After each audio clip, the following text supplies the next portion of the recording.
Queridos, paz seja convosco. Mais um dia, segunda-feira, dia 6 de abril. Deus vai nos dando graça e vamos avançando. Vamos ler Provérbios, o capítulo 6. Meu filho, se você se ofereceu como fiador do seu próximo, por meio de um aperto de mão, dando a sua palavra, você agora está preso nessa armadilha. Então, meu filho, visto que você caiu nas mãos do seu próximo, faça todo o possível para sair dessa armadilha bem depressa, porque você está preso ao seu amigo pelo compromisso que assumiu. Procure esse amigo, humilhe-se e insista com ele. Não durma, nem descanse. Se você conseguir escapar, se salvará como a gazela que escapa do caçador, como um pássaro que foge do alçapão.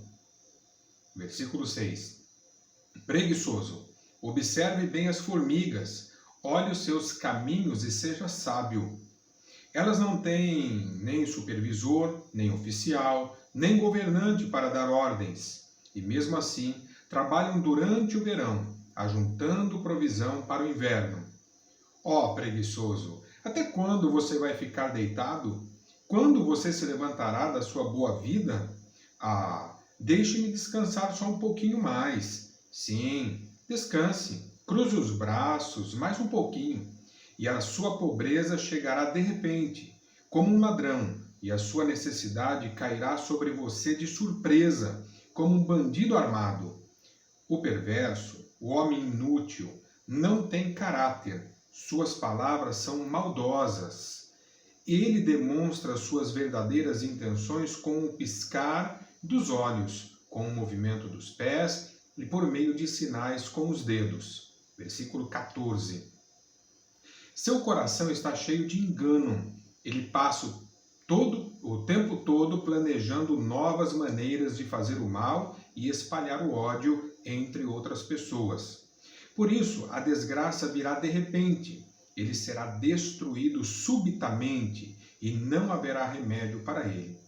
Há 6 coisas que o Senhor odeia e uma última que ele simplesmente detesta: olhos arrogantes, a língua mentirosa, mãos que derramam sangue inocente, o coração que só pensa em fazer o mal, pés que se apressam para fazer o mal, a testemunha falsa que profere mentiras para prejudicar alguém e, por último, o que espalha discórdia entre irmãos.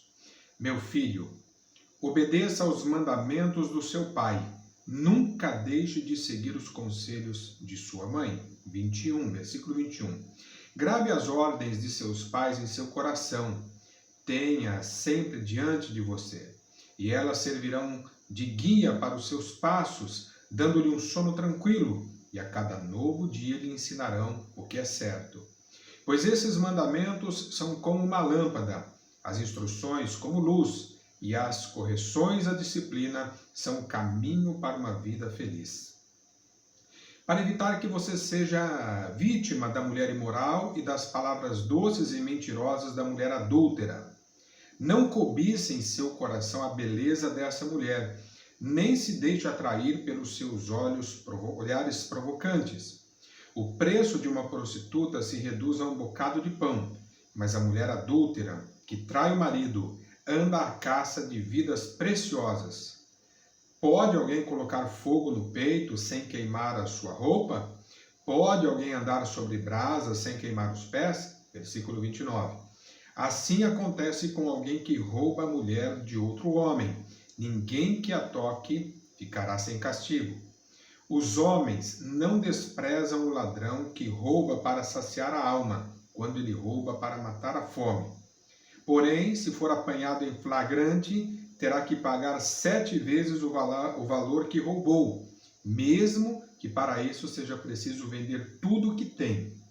Só mesmo um homem sem juízo seria capaz de roubar a mulher de outro homem. Só mesmo alguém que deseja destruir sua própria vida faria uma coisa dessas. O seu destino será o sofrimento e a sua vergonha nunca se apagará. Porque o marido traído ficará furioso, dominado pelo ciúme, não terá misericórdia quando se vingar. Último versículo 35. Ele não aceitará qualquer pagamento. nem os melhores presentes acabarão com a sua raiva.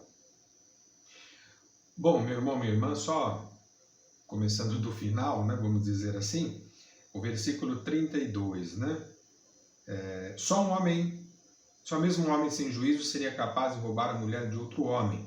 Só mesmo alguém que deseja destruir sua própria vida faria uma coisa dessa. Agora, o seguinte, o seu destino será o sofrimento e a sua vergonha nunca se apagará. Às vezes, as pessoas pensam que outras estão lançando maldição, porque diz, olha, isso é problema para a sua vida, se você for por esse caminho, mas é só o cumprimento da palavra. A palavra de Deus afirma isso, a palavra de Deus ensina isso. Então, não, às vezes alguém fala, não, aquele líder, aquele pastor lançou uma palavra de maldição. Não, não é isso, é o que a Bíblia apresenta, como a gente está mencionando aqui, o versículo 33. O seu destino será o sofrimento e a sua vergonha nunca se apagará. Alguém diria, mas eu não sabia. Pois, eu diria, precisamos ler a Bíblia. Lendo a Bíblia, vamos conhecendo, vamos sabendo. Alguns outros pontos, né? O início do capítulo fala a respeito da preguiça ou do preguiçoso, né? E o escritor de Provérbios apresenta as formigas para nos dar exemplo. As formigas não necessitam. É muito interessante, né? O versículo 6. Observe bem as formigas, olhe os caminhos e seja sábio. Aliás, uma curiosidade, né? Onde os sábios, o que os sábios observam muitas vezes para escrever coisas bonitas, profundas, é a própria natureza. Porque a natureza funciona no seu ecossistema da maneira que Deus intencionou e criou. Então, os animais, os insetos, né, como mencionamos aqui, eles nos ensinam muitas coisas. Você pode ver que o livro de Provérbios tem muitos relatos da observação do mundo animal, da natureza. Bom, o 7. Elas não têm supervisor, não têm oficial, não têm governantes para dar ordens. E mesmo assim trabalham durante o verão, ajuntando provisão para o inverno. Quer dizer, não precisa que alguém fale que as formigas precisam trabalhar. Então ele está traçando um paralelo, né? Chega a ser vergonhoso, né? Eu penso assim, esse tipo de ensinamento, né? Que alguém precise de alguém, de um chefe, de um líder, para poder trabalhar, para fazer o seu trabalho bem feito. Acaba sendo realmente triste. Mas, enfim, nós precisamos nos despertar, que precisamos trabalhar, que precisamos fazer as coisas, que precisamos fazer aquilo que é bom, que precisamos ganhar o pão de cada dia com o suor do próprio rosto. Então, não sei qual é a sua ideia, o que você está enfrentando, né? Nesses momentos, que tipo de vida você possuía, que você tinha, que práticas você tinha antes, né, do surto aí da pandemia do coronavírus, mas que, quem sabe, né, esse tempo possa fazer você meditar e a palavra de Deus acaba ensinando, né? Nós não podemos ser seres preguiçosos. Nós precisamos do descanso, mas não preguiçosos. Temos que ir ao trabalho, pôr a mão, como se diz aí, a mão no trabalho. Aí nós vamos avançando aqui, deixe-me descansar um pouquinho mais, né, diz o preguiçoso. E olha o versículo 11. Entre aspas, né, alguém diria, outra maldição, está lançando maldição. Não é a Bíblia. Versículo 11. A sua pobreza chegará de repente, como um ladrão, e a sua necessidade cairá sobre você de surpresa, como um bandido armado. Para quem? Para aquele que diz assim, versículo 10. Deixe-me descansar só um pouquinho mais. Sim, descanse, cruze os braços mais um pouquinho. Aqui a ironia está entrando, né? Então, meu irmão e minha irmã, aquele que é preguiçoso, infelizmente, vai chegar a necessidade na casa dessa pessoa. Bom, também é importante aqui, eu penso, né, o versículo 30, que todos são importantes, mas que eu queria destacar nesse vídeo. Os homens não desprezam o ladrão que rouba para saciar a alma, quando ele rouba para matar a fome. Versículo número 30. Mas se ele for pego, ele deve restituir, terá que pagar 7 vezes o valor que roubou. Mas que nós, né, já estamos trabalhando para isso. E a gente tem visto no país e no mundo e pessoas envolvidas com o trabalho voluntário, pessoas envolvidas com a doação, inclusive a nossa igreja, que eu agradeço a todos que participaram, que participam, e a nossa igreja em si, participando desta doação de alimentos para alcançar as pessoas necessitadas, para que elas não precisem chegar a esse extremo de roubar para saciar a fome, às vezes dela mesma ou de outras famílias.